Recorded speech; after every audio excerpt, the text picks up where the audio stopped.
Provincetown, Massachusetts. It was July 26th, 1974, when a young girl walking her dog through the dunes of Race Point Beach made a chilling discovery that would haunt Cape Cod for decades. Lying face down in the sand, hidden by beach grass, was the mutilated body of a woman. She had no identification, no known history, and, seemingly, no past. Investigators dubbed her the Lady of the Dunes. For nearly half a century, her identity remained a mystery. Generations of detectives, journalists, and amateur sleuths pored over the case. Tips came in, suspects were questioned, and theories abounded. But the lady remained nameless until 2022, when modern forensic technology finally gave her back her name, Ruth Marie Terry. The scene was gruesome. Ruth's body had been left in the open sun for days. Her hands were missing, likely removed to prevent fingerprint identification. Her skull had been crushed, and the left side of her head nearly severed. Investigators noted that her toenails were painted pink and that she had expensive dental work. She wore blue jeans and a blue bandana, details that suggested a woman with means, not a drifter. Despite the brutality, the scene lacked signs of a struggle. Authorities believed she may have known her killer, but there were no missing person reports that matched her description. With no way to identify her and no clear motive, the case quickly went cold.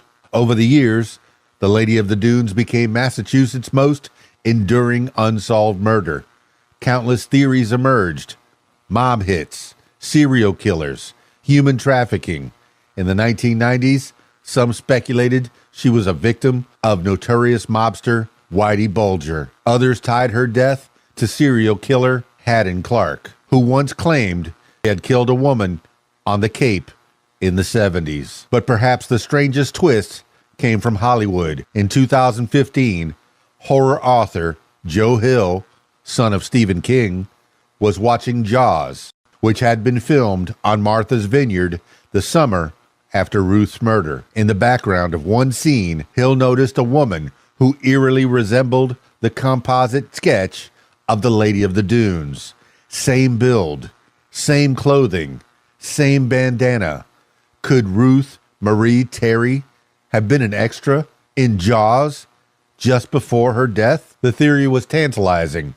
More urban legend than evidence, but it reignited public interest in the case. The real breakthrough came not from a suspect confession or a hidden witness, but from DNA. In 2022, the FBI employed investigative genetic genealogy, an advanced technique that had already solved dozens of cold cases. Analysts uploaded DNA extracted from Ruth's remains to genealogical databases and built a family tree. The results stunned investigators. The Lady of the Dunes was Ruth Marie Terry, a 37-year-old woman from Tennessee who had recently married. Ruth had been reported missing, just not under the circumstances that had connected her to the case. Her family had never stopped wondering what happened to her. Now, they finally had answers. But who killed Ruth? After identifying Ruth, the investigation turned toward her husband at the time, Guy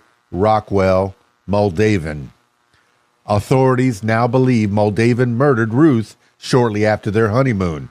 He had a dark past, linked to the disappearances of a previous wife and stepdaughter in the 1960s, and died in 2002, taking any confession to the grave. Though justice in the courtroom would never be served, the truth had finally come to light. The dunes of Provincetown no longer hide Ruth Marie Terry's story.